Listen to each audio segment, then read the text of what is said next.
คือเกมพอขาดออกมาใหญ่มันทำมือแต่ว่าเธอนี้ แล้วหมดตัวครับ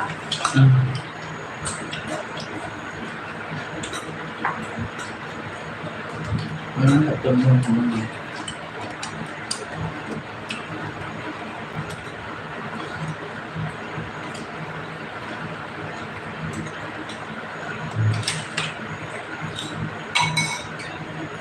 ีกคนอยู่เยอะ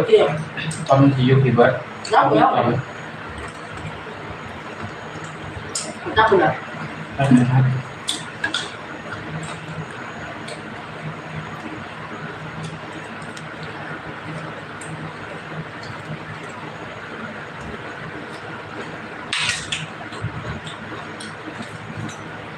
เท่าไหร่มองเป็นหมื่นกว่า มันแหละ หมื่นเท่าไหร่ มันก็ดีแต่ก่อนมันกลัวตอนมันไปนี่เธอก็โหลดเป็นปีใหม่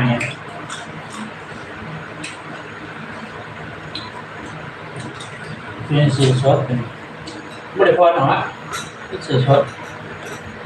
คือเมื่อกี้ไม่เบียดมันแค่อยู่ที่เบียด สื่อมุติ พี่จุ๋ยจะบอก เทสนี่เป็นสื่อญี่ปุ่น อ๋อ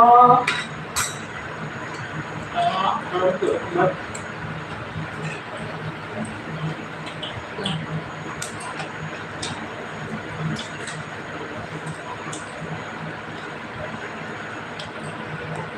ถ้าดูต้องหันกับอ้อยคนดีกว่านะมันเสก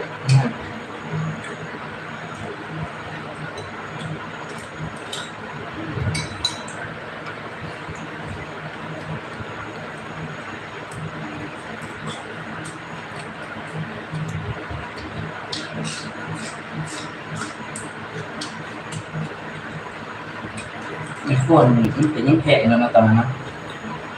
30,000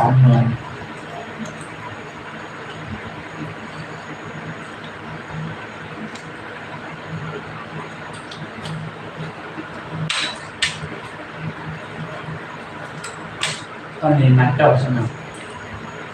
สนุกยาวไม่ถึงคนนะครับ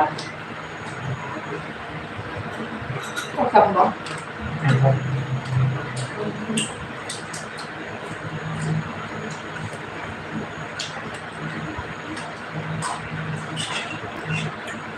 เมื่อที่ว่าภาพมันไปเบิ่งไปสื่อโทรศัพท์เนี่ยครับเอาไปเบิ่งนะครับ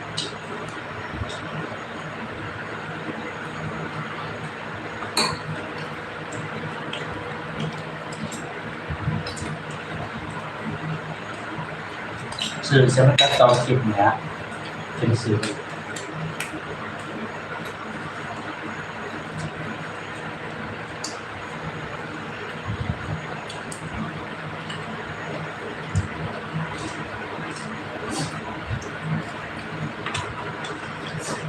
มาให้บวกมาบังตัว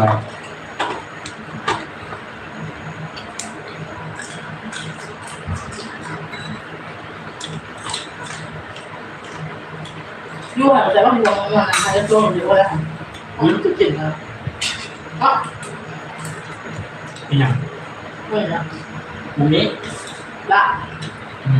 นี่ กูเสร็จแล้วค่ะอ๋อ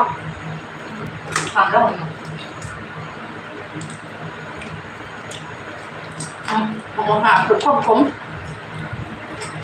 มันหมดขมหน่อยมันเลยมันขม